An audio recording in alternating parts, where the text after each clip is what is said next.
Tamil Nadu Technical Examinations, April 1971, English Senior, 5 seconds.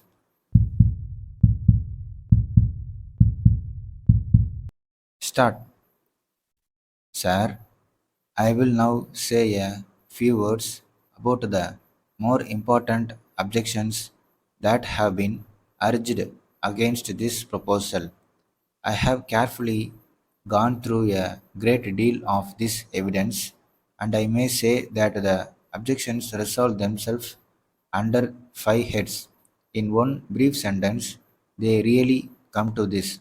The officials say, we do consult people at the present and will continue to consult them, but we will consult whom we please, when we please, and how we please. We do not want to be bound in these matters. The five objections are: first, that informal consultation is better than formal consultation. Secondly, it is difficult to know who are really representatives of the people, and it is difficult to get property qualified representatives for the work. Thirdly, the efficiency of the district administration will suffer. Fourthly, an advisory body may be desirable, but there are already district boards and municipalities which might be utilized for the purpose. Why multiply these bodies?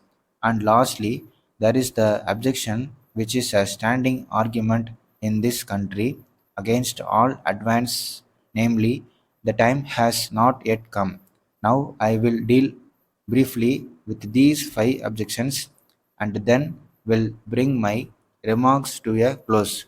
As regards the value of informal consultation, well, it is all very well to say that you do not want to be formally tied down, that you like to be free, and that you will go about among the people and find out things for yourselves.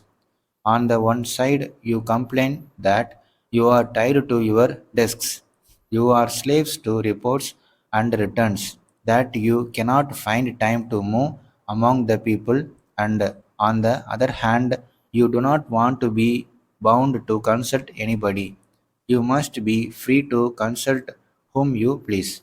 Again, sir, we have plenty of experience of what this informal consultation means, and in this matter, we can speak as no English official can, because they have no experience of our side of the shield. Under the present system consulting whom we please, we often find men of straw, men of no character, insinuating themselves into the favor of officials and backbiting innocent people and exercising a pernicious influence. In the end, these things are generally seen through, but that takes time, and meanwhile, a good deal of harm is done. And with the frequent transfers of officers that now take place, we are exposed to this risk far too often. But apart from this, without putting it on that low ground, I say that while the officials may continue to consult whom they please, and my proposal does not come in the way of their doing all this, we want is that they should be bound to consult a body of representative Indians properly constituted. We want a sense of responsibility to attach to the man who is consulted on our behalf. He must not be an irresponsible, self seeking person going to the collector and expressing views which would just suit the particular mood of the collector at the moment. He should feel the responsibility of his position and should know that he has responsibility towards the people. To me, sir, this argument of informal consultation to be the weakest argument appears that has been advanced against the proposal.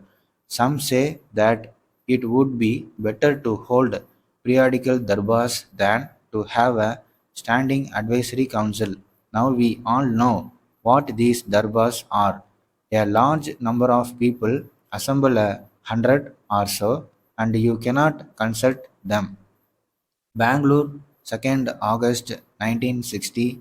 Sir, I have the honor to bring to the notice of government the urgent necessity for providing the government high school at Kolar with adequate accommodation and equipment.